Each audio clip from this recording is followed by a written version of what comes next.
The crystal spires of the Galactic Assembly gleamed under the artificial suns of Station Prime, casting rainbow patterns across the vast diplomatic chamber. Representatives from 417 species had gathered for what many considered the most important session in galactic history. The air hummed with translation devices working overtime, converting thoughts, chemical signals, and electromagnetic pulses into comprehensible communication. Ambassador Zixathara of the Valorian Empire adjusted her ceremonial scales, their metallic sheen reflecting her nervous energy. As the current Assembly President, she carried the weight of delivering news that would reshape the known galaxy. Behind her, the massive holographic display showed real-time footage from the Terran system, where something unprecedented had just occurred. "Esteemed delegates," Zixathara began, her voice carrying across the chamber through quantum resonance speakers. 3 standard galactic cycles ago, we witnessed what we believed to be the complete destruction of the human homeworld, Earth. The Kethvar hegemony's antimatter bombardment appeared absolute. No life signs remained. No electromagnetic emissions. No hope. Murmurs rippled through the assembly. The aquatic Merdani delegates released clouds of bioluminescent particles that translated to expressions of sorrow, while the crystalline Shardwi chimed in harmonious sympathy. The destruction of Earth had been mourned across the galaxy, not because humans were particularly beloved, but because they had been so thoroughly unremarkable. Humans had joined the galactic community only 50 years ago, after developing faster-than-light travel through what most species considered a crude but effective quantum tunneling method.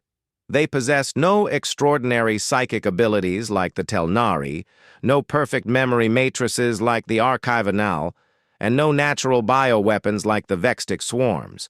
They were simply another carbon-based species with basic intelligence and an unusual tendency toward emotional decision-making. What made Earth's destruction particularly tragic was its seeming inevitability. The Kethvar hegemony had been expanding aggressively for decades, consuming worlds and enslaving populations with methodical efficiency. Their crystalline ships, powered by enslaved star cores, had swept through 17 systems in the past galactic year alone. When they reached the Terran system, most analysts predicted humanity would surrender or flee. Instead, the humans had done something that baffled military strategists across the galaxy. They fought back with primitive kinetic weapons and nuclear armaments that barely scratched Kethvar shielding. The battle lasted exactly 4 hours and 37 minutes. When it ended, Earth was a cooling ball of molten rock, and the Kethvar fleet moved on to their next target, leaving behind only radiation and debris. The Galactic Assembly had observed it all through long-range sensors, recording every moment for historical archives. The official report classified it as Standard Planetary Subjugation Event 4297 and moved on to more pressing matters. After all, primitive species fell to advanced civilizations every day. It was an unfortunate but natural part of galactic evolution. But now, Zixathara found herself staring at footage that defied every law of physics and military doctrine she understood.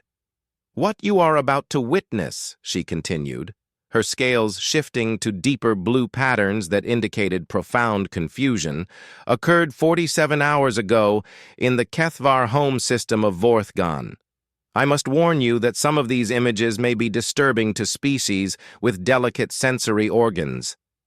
The holographic display shifted, showing the Kethvar capital world surrounded by its impressive defensive fleet.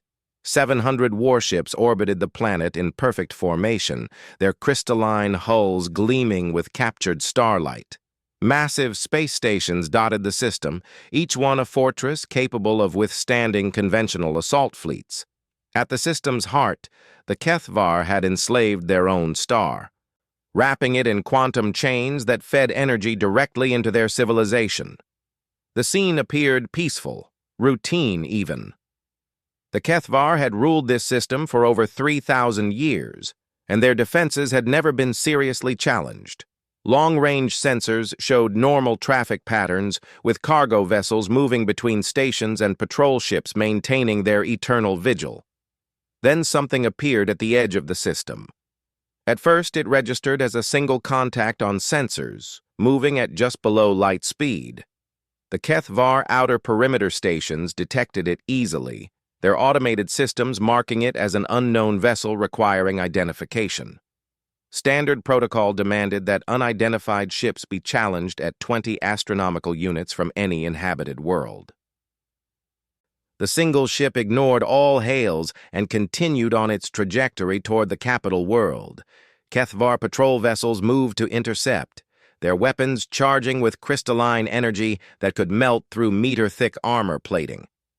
The unknown vessel made no aggressive moves, didn't even raise shields or power weapon systems. It simply continued forward at the same steady pace. When the HFY interceptors closed to weapons range, they discovered something that sent shockwaves through their command structure. The ship was human in design, recognizably similar to the primitive vessels that had been obliterated defending Earth. But this ship was different. Where human vessels had been constructed from crude metal alloys and powered by fusion reactors, this craft appeared to be built from materials that bent light around them, creating an almost predatory silhouette against the stars. The HFY demanded identification, threatening destruction if the vessel didn't immediately reverse course. The response came in perfectly clear HFY language, transmitted on all frequencies with enough power to reach every receiver in the system. "This is Admiral Sarah Chen of the Human Defense Initiative. We are here to collect a debt." What followed challenged everything the galaxy understood about technological development and military capability. The human ship didn't attack the interceptors surrounding it. Instead, it simply phased through their weapons fire as if the energy beams were mere light. When the HFY attempted to ram the vessel, their ships passed through it like it was made of mist. But when the human ship chose to engage, the results were devastating. Weapons of unknown design reached out from its hull, and wherever they touched, HFY vessels simply ceased to exist. Not destroyed, not exploded, not torn apart. They were simply no longer there, leaving behind not even debris. The footage from the HFY home system showed 700 warships, 3 space stations, and countless defensive platforms vanishing one by one as the human vessel moved through the system like death itself. The enslaved star at the system's heart began to pulse irregularly as its quantum chains were systematically severed, freeing energy that had been bound for millennia. Through it all, Admiral Chen's voice continued broadcasting on all frequencies, calm and professional despite the carnage her ship was inflicting. She wasn't gloating or threatening. She was simply stating facts. "The Galactic Assembly watched our world burn. You celebrated as our children died in the fires you kindled. You marked our extinction in your databases and moved on to your next victims. But you made one critical error in your calculations." The last of the HFY fleet vanished as the human ship settled into orbit around the capital world. Planetary shields, powered by the energy of enslaved stellar cores, flickered to life around the planet's surface. They had withstood the assault of entire battle fleets in the past, their multi-layered barriers capable of deflecting or absorbing any known weapon system. The human ship ignored the shields entirely, phasing through them as if they were mere suggestions rather than physical barriers.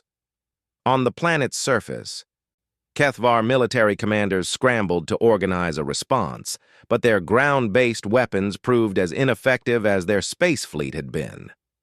"You assumed," Admiral Chen continued, "that because we appeared primitive, because our technology seemed crude, that you understood what humanity was capable of. You assumed that what you saw was all we had to offer. You were wrong."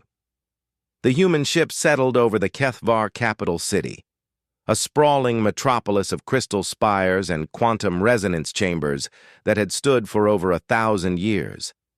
What happened next would be debated by xenobiologists and military analysts for generations to come. The ship didn't fire weapons or deploy troops. Instead, it began to sing. The sound wasn't audible in the traditional sense, but it penetrated every material on the planet's surface. Crystalline structures that had been specifically designed to be indestructible began to resonate at frequencies that shouldn't have been possible. The carefully tuned quantum matrices that powered HFY technology began to destabilize, their precisely calibrated systems falling out of harmony. Within minutes, every piece of advanced technology on the planet had been reduced to inert crystal fragments. Power grids failed, communication networks collapsed, and transportation systems ground to a halt. The HFY found themselves suddenly reduced to their biological forms, stripped of the technological supremacy they had relied upon for millennia. But Admiral Chen wasn't finished. Her ship began to project images into the planet's atmosphere, holographic displays visible from orbit that showed scenes from Earth's destruction. The footage was crystal clear, recorded from human observation posts that the HFY had never detected. It showed families fleeing burning cities, children crying for parents who would never answer, and the final moments of human civilization as antimatter fire consumed everything they had ever built. "You wanted to erase us from existence," Admiral Chen's voice echoed across the dead world below. "You wanted to add our extinction to your collection of conquered species, but extinction is a weapon that cuts both ways, and we have become very skilled with sharp instruments." The holographic displays shifted, showing other HFY colonies across their empire. One by one, the images revealed human ships appearing in those systems, vessels that shared the same impossible technologies as Admiral Chen's flagship. The HFY Empire, which had dominated this region of space for thousands of years, was being systematically dismantled by forces they couldn't understand or resist. The footage ended with Admiral Chen's ship departing the HFY homeworld, leaving behind a population that had been reduced to pre-technological existence in a matter of hours. The planet's surface was undamaged, its ecosystems intact, but its ability to project power beyond its own atmosphere had been completely eliminated. In the assembly chamber, delegates sat in stunned silence as the implications of what they had witnessed began to sink in. The Valorian ambassador's scales had shifted to deep purple, indicating profound shock. The Telnari psychics were broadcasting waves of confusion and fear, while the mechanical constructors emitted electromagnetic bursts that translated to expressions of disbelief. "The total engagement time," Zixthera announced, her voice barely above a whisper, "was 6 hours and 12 minutes. In that time, the human fleet eliminated the most powerful military force in known space without suffering a single casualty or sustaining any measurable damage to their vessels." A delegate from the Peaceful Harmony Collective raised one of her many arms, the bioluminescent patterns along its surface flickering with urgent questions. "Ambassador, our sensors detected no human ships leaving Earth before its destruction. Our long-range observations confirmed that the entire human fleet was destroyed defending their homeworld." "How is this possible?" Zixthera's scales shifted to patterns she had never displayed before, colors that indicated emotional states her species had no names for. According to the message transmitted by Admiral Chen, the ships that destroyed the HFY Empire were not the same vessels that defended Earth. They represent what she called humanity's reserve fleet, ships and crews that were apparently held in strategic reserve beyond the detection range of our sensors. The chamber erupted into chaos as delegates from dozens of species began demanding answers. How had humanity hidden a fleet of such advanced vessels? Where had they acquired technology that surpassed anything in the galactic database? Why had they allowed Earth to be destroyed if they possessed the power to prevent it?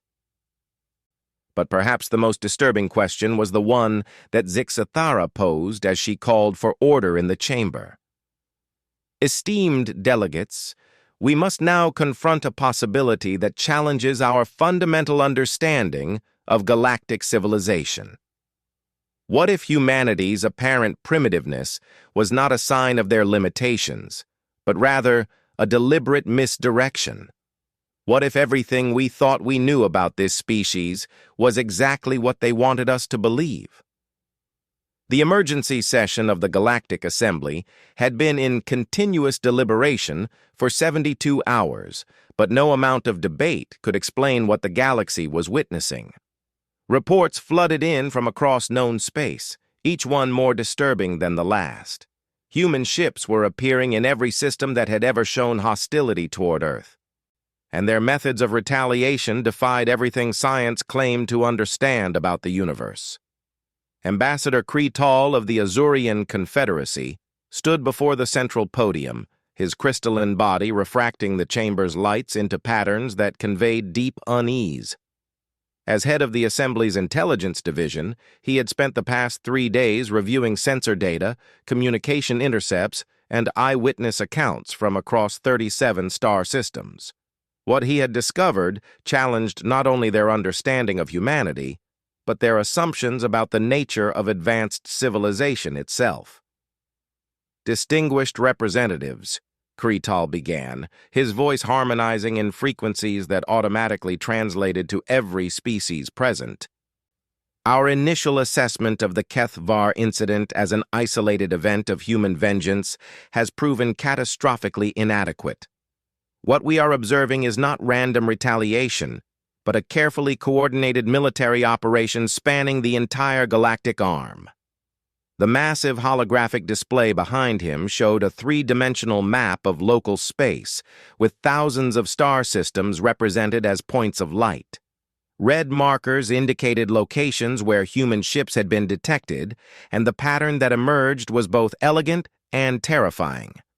Rather than striking randomly, the humans were moving through space in precise formations, targeting specific civilizations in a sequence that seemed to follow some predetermined strategic plan. In the past 72 hours, Kretal continued, human forces have engaged the Veltar Dominion, the Crystalline Hierarchies, the Savage Worlds Confederation, and the Machine Intelligence Collective. In every case, the results have been identical. Total military defeat, technological neutralization, but minimal casualties among civilian populations. A ripple of nervous energy passed through the assembled delegates. The species Kretal had named represented some of the most militarily powerful civilizations in known space.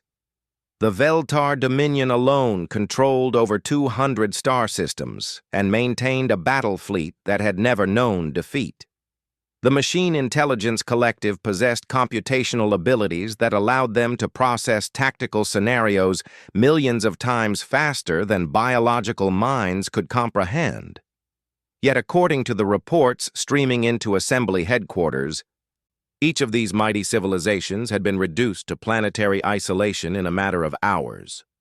Their space fleets had been eliminated, their orbital installations disabled, and their faster-than-light communication networks severed. They remained alive, but they had been effectively erased from galactic civilization. The most disturbing aspect of these engagements, Kretal continued, is not their outcome, but their methodology.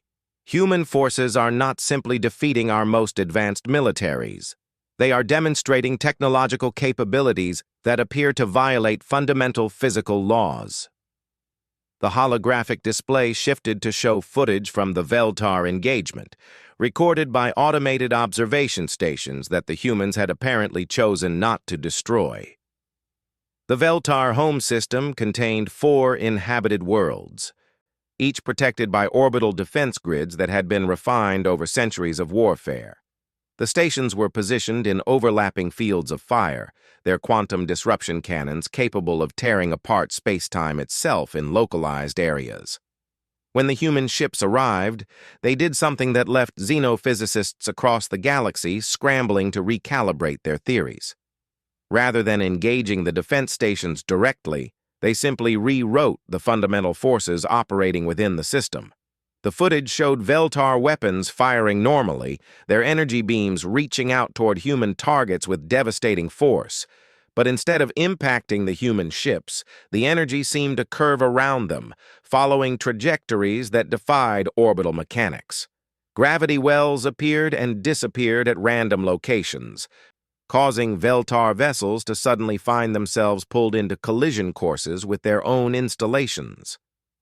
The electromagnetic spectrum itself seemed to bend to human will. Communication between Veltar ships became impossible, as their signals were redirected through dimensional folds that didn't exist according to any known physics model. Visual targeting systems began showing false readings as light itself was manipulated to create phantom images and impossible shadows. Within 3 hours, the entire Veltar defense network had been turned against itself, with orbital stations firing on each other based on sensor readings that bore no relationship to reality. The human ships never fired a single weapon.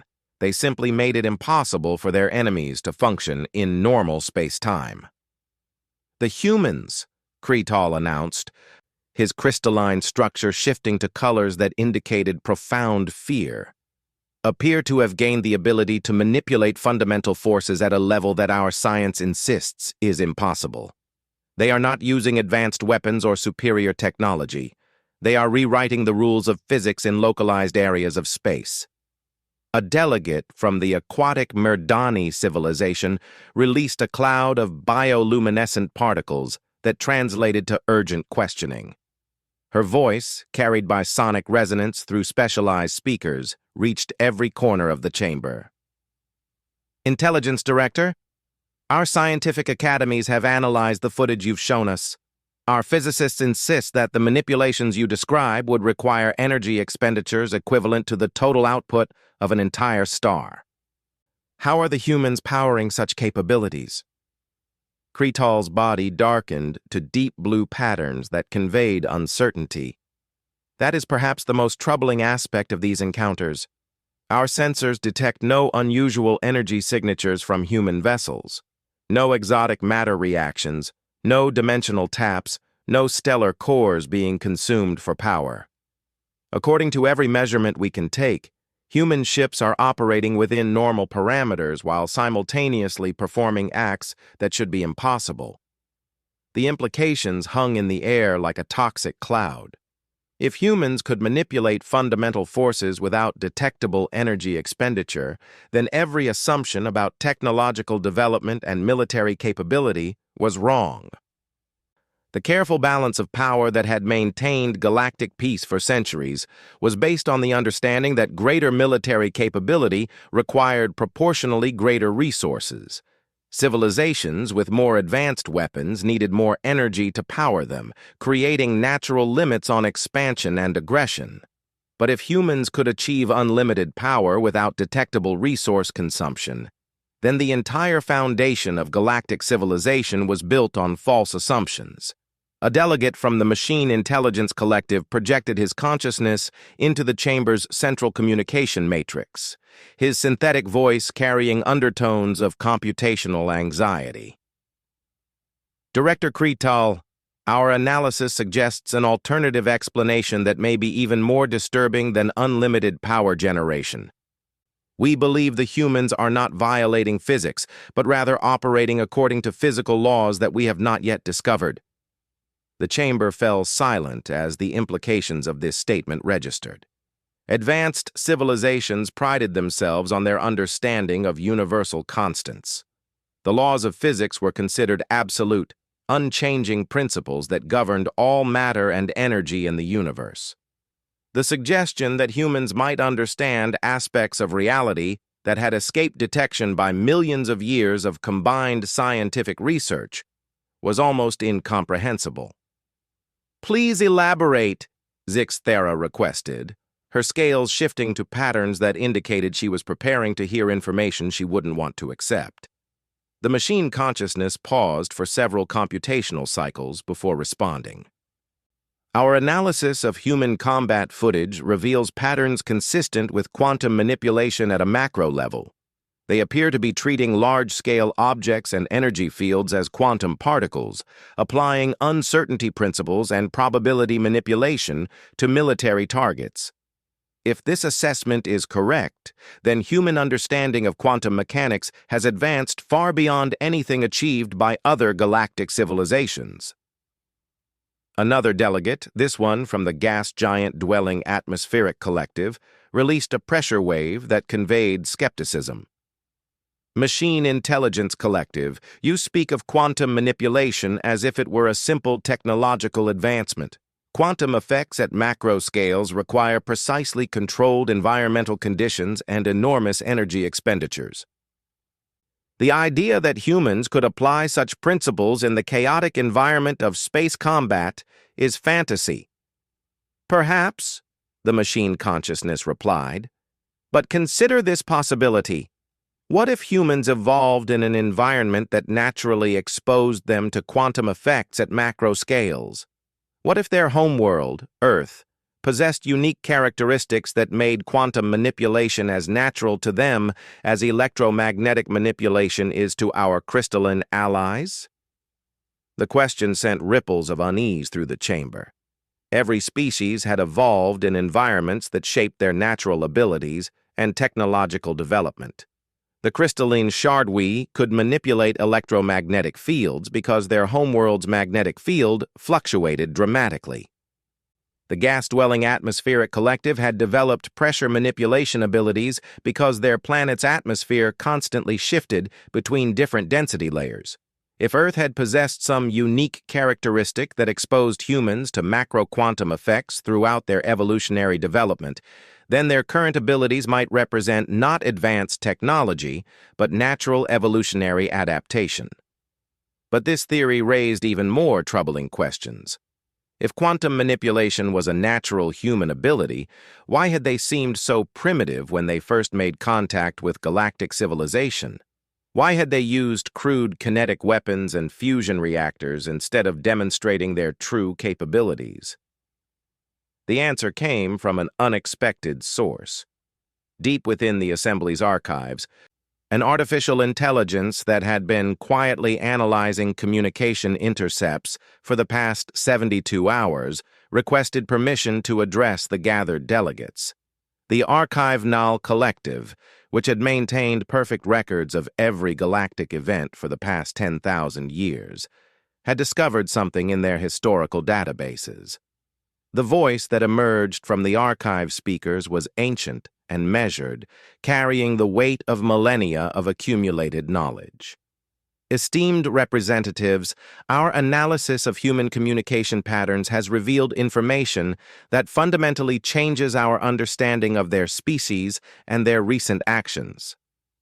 The holographic display shifted to show communication intercepts from human vessels, their transmissions decoded and analyzed by the Archive Null's perfect memory matrices. But these weren't recent communications from the mysterious fleet that was devastating galactic military forces. These were older transmissions, dating back to humanity's first contact with galactic civilization 50 years ago. When humans first achieved faster-than-light travel and made contact with our civilization, the Archive Null continued, our xenobiological teams conducted extensive studies of their capabilities and potential. Those studies, which are maintained in our permanent archives, contain information that no one has examined in detail until now. The display showed complex biological scans and psychological profiles of the human diplomatic team that had first visited the Galactic Assembly. According to the archived data, human brains showed unusual quantum coherence patterns in neural networks, similar to what might be expected in a species that had evolved alongside macro-quantum effects. But the human diplomats had consistently tested as having no psychic abilities, no unusual technological capabilities, and no apparent understanding of advanced physics. The humans, the Archive Null announced, were lying to us from the moment of first contact. Every test they submitted to, every question they answered, every demonstration of their capabilities was carefully designed to make them appear as primitive as possible while still being accepted into galactic civilization. The silence that followed this revelation was absolute. Delegates from hundreds of species struggled to process the implications of what they were hearing. Humanity hadn't simply hidden their true capabilities. They had conducted a deception operation spanning 50 years, carefully maintaining the illusion of being a young, primitive species while secretly studying every aspect of galactic civilization. "But why?" Zixthera asked, her scales shifting through colors that indicated she was trying to process information that didn't fit into any existing framework. Why would an advanced species pretend to be primitive? What possible advantage could such deception provide? The answer came not from the archive null, but from a new transmission that suddenly flooded every communication channel in the system. Admiral Sarah Chen's voice reached every delegate simultaneously, carrying across space with power that should have required stellar-class transmitters. "Because we needed to learn who you really were before we revealed who we really are. We needed to understand which species could be trusted and which species would reveal their true nature when they thought they were dealing with primitives. We needed to see what you would do when you thought no one was watching, who could stop you." The transmission included new footage, recorded from hidden human observation posts that had apparently been monitoring galactic civilization for decades. The images showed Kethvar ships destroying primitive civilizations, while assembly delegates looked the other way. They showed the Veltar Dominion enslaving populations of pre-FTL species, using them as disposable labor in dangerous industrial operations. They showed dozens of supposedly peaceful civilizations committing acts of genocide and exploitation while maintaining their respectable facades in assembly proceedings. "For 50 years, Admiral Chen continued, we watched you debate ethics while practicing cruelty. We listened to your speeches about galactic peace while you ignored systematic oppression. We observed your treatment of species you considered inferior, and we learned exactly what you thought of weakness." The implications struck the assembled delegates like physical blows. Humanity hadn't been the victims of an unexpected Kethvar attack. They had deliberately allowed Earth to be destroyed, sacrificing their apparent homeworld to maintain their deception while gathering complete intelligence on how galactic civilization truly functioned when no one was watching. "The destruction of Earth," Admiral Chen announced, "was the final test. We needed to see who would stand up for justice when they thought we couldn't defend ourselves, and who would simply watch another primitive species burn. We needed to see who among you were worthy of surviving what comes next."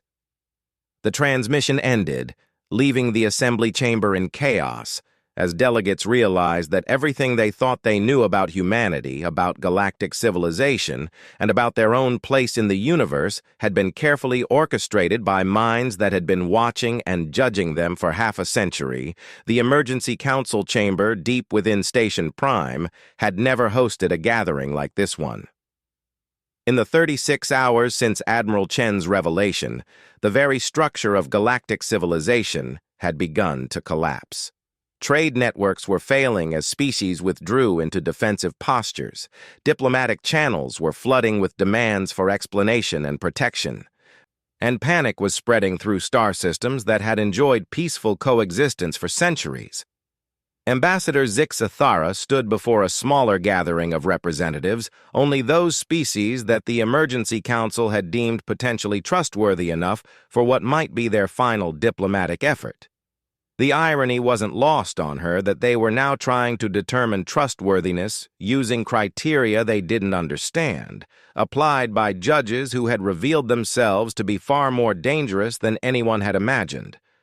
The holographic display showed real-time updates from across the galaxy, and the pattern that emerged was both systematic and terrifying. Human ships weren't simply attacking former enemies of Earth. They were implementing what appeared to be a comprehensive restructuring of galactic civilization, species by species, system by system.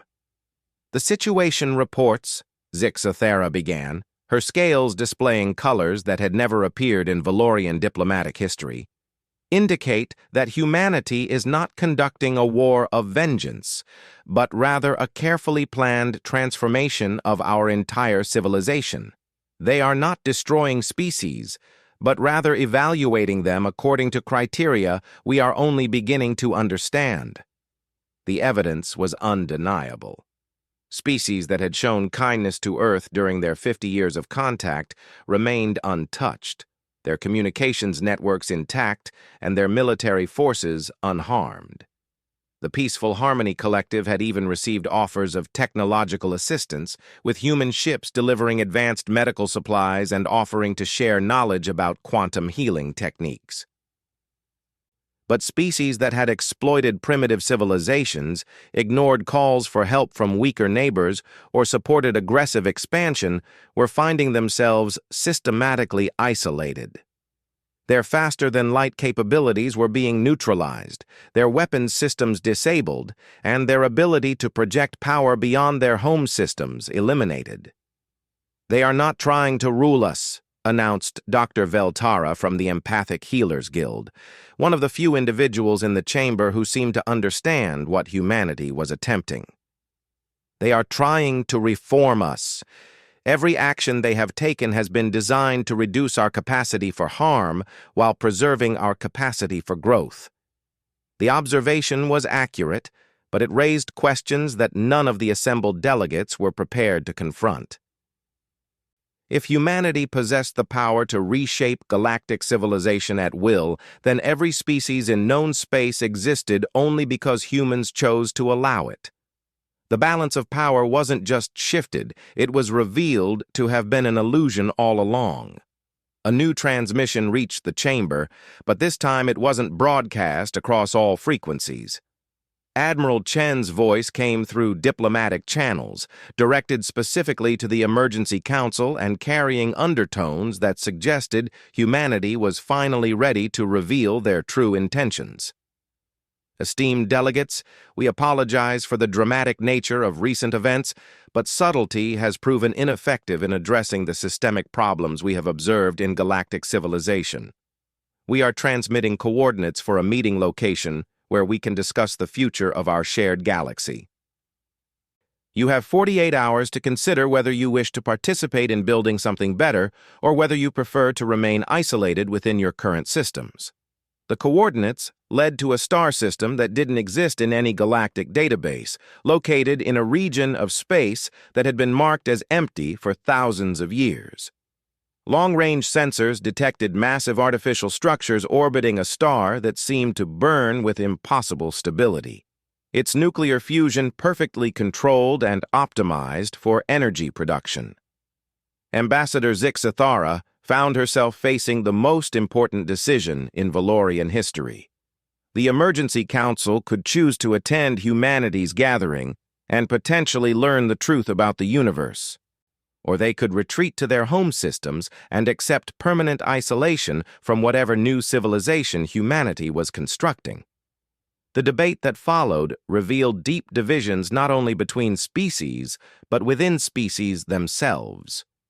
Some delegates argued for compliance, pointing out that humanity had demonstrated both the power to destroy them and the restraint not to do so. Others demanded resistance, insisting that no species should be allowed to dictate terms to the entire galaxy, regardless of their technological superiority. In the end, the decision was made not by debate, but by the arrival of new information that changed the context of their choice entirely. Deep space observation stations detected movement in the void between galaxies, massive structures traveling toward their local cluster at velocities that approached the speed of light. The structures were clearly artificial, composed of materials that bent space-time around them in ways that suggested technology far in advance of even humanity's demonstrated capabilities. As they drew closer, their size became apparent. Each structure was larger than most star systems, containing what appeared to be entire civilizations' worth of population and industrial capability. When these massive ships reached communication range, the message they transmitted sent shockwaves through every species in the galaxy. They were refugees, fleeing from their own home galaxy after it had been consumed by what they described as the endless hunger. Their civilization had achieved technological godhood, controlling matter and energy at quantum levels, reshaping stars and planets at will. But their power had attracted something even more dangerous, a force that consumed advanced civilizations and used their knowledge to become ever more hungry for conquest. "Your galaxy," the refugee fleet transmitted, "is directly in the path of the hunger's expansion. It will arrive within 100 years, and when it does, it will evaluate every species for potential threat level. Those that demonstrate advanced capability will be consumed and integrated. Those that appear primitive will be ignored as beneath notice." The implications struck the Emergency Council like a physical blow. Humanity's 50-year deception hadn't been about studying galactic civilization for conquest. It had been about preparing for an invasion that they had known was coming. They had needed to understand which species could be trusted with the truth, which could be reformed to help in the coming conflict, and which were too dangerous to allow continued existence. Admiral Chen's final transmission confirmed what the council members were beginning to realize. "We have been fighting this enemy for over 1,000 years, evacuating galaxies ahead of their advance and preparing defensive positions in regions they haven't yet reached. Earth was never our homeworld. It was one of many forward observation posts we established to monitor younger civilizations and determine their potential for survival." The footage that accompanied this revelation showed the true scale of humanity's civilization. Hidden bases scattered across the galaxy, massive shipyards concealed within star cores, and entire planets dedicated to manufacturing weapons and defensive systems.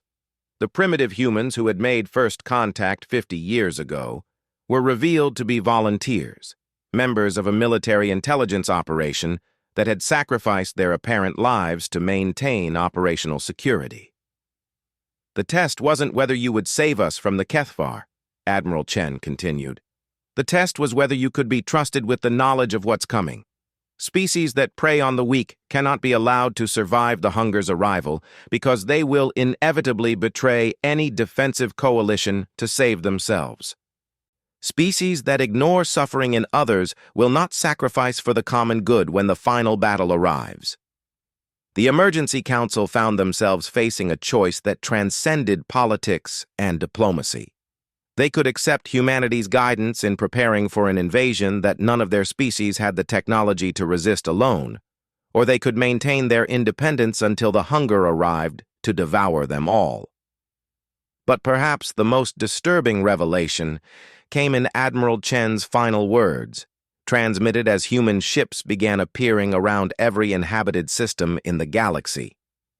"The choice isn't whether to trust us. The choice is whether to earn our trust. We have the power to save your civilizations, but we will only use it for species that demonstrate they are worth saving. You have been judged according to your actions over the past 50 years. Now you must prove that you can change."